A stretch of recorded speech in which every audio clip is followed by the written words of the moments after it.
a longer one. The fourth term is 3 times bigger than the first. Show D is that. Okay, so the fourth term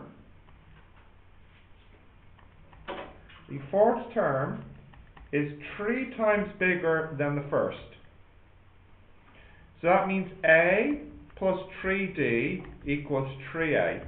Yeah? So that means 3D equals 2A. That means D equals 2 over 3A. Okay, part 2. The 46th term is 186.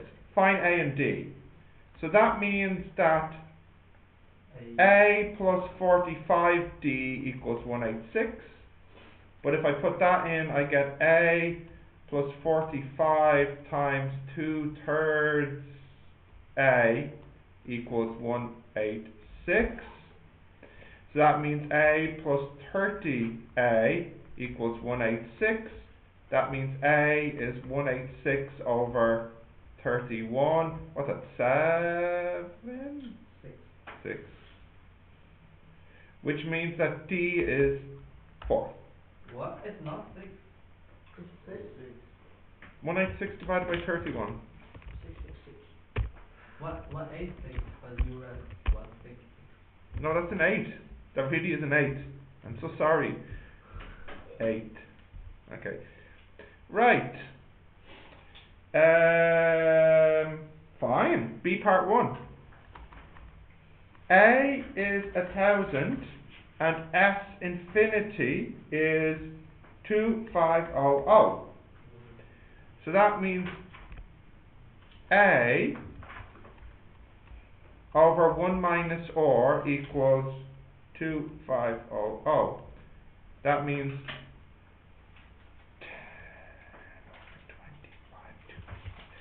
2, that means 2 over 5 equals 1 minus R. So R equals 3/5. Yep. And then the last thing here is find the first term which falls below 0.04. So we want to solve UN less than 0.04. Yeah. So that means A or n minus 1 less than 0.04. Okay? Yes? So that means 0.6 n minus 1 less than 0.00004. Now, I'm going to multiply both sides by 0.6. And the reason I want to do that is so I can cancel that with the minus 1. So I'm left with 0.6 power n less than 0.00004 times 0.6. 2.4 times 10 to the minus 5. It's not 0.6, it's 1 over 0.6. Don't confuse me. It's 1 over... No, it's not. 1, 2, 3, 4, 5. Now, what are you saying? This is... I've multiplied both sides by 0.6. Yeah, but it's 0.6 power negative 1. Yeah. 0.6 n minus 1 times 0.61 is 0.6 n. Oh. Is it not, my friend Lee? Okay. Okay. So, what am I doing next? Oh yeah. Next I need log.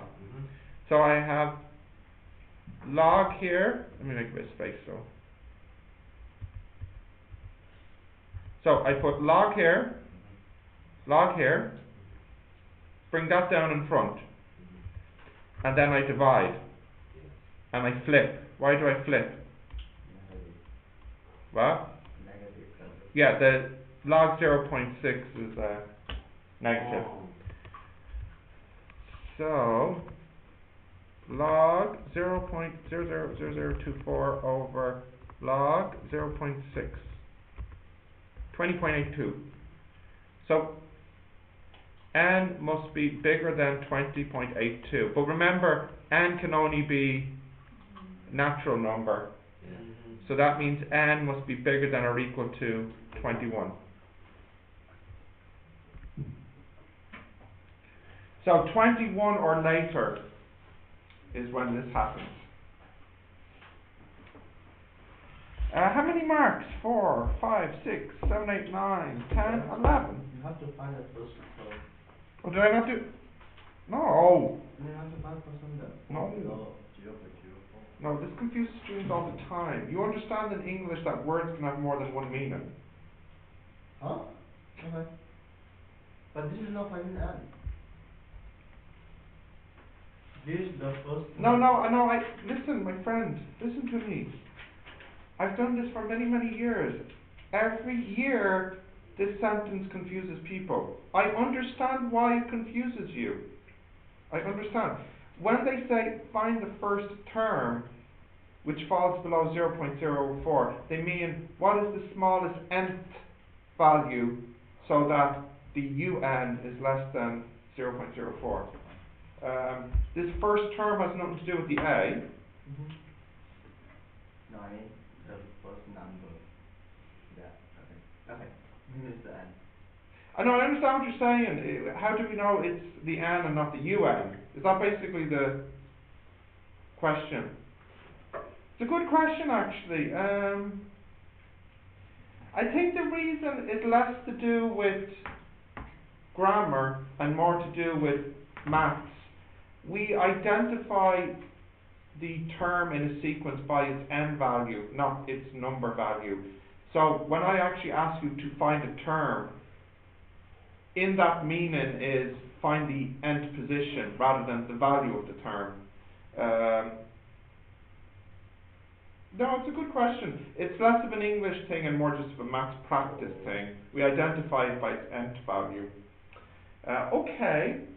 Are we okay with that? Mm-hmm. Yeah. I can close this? Mm-hmm. Yeah? Okay.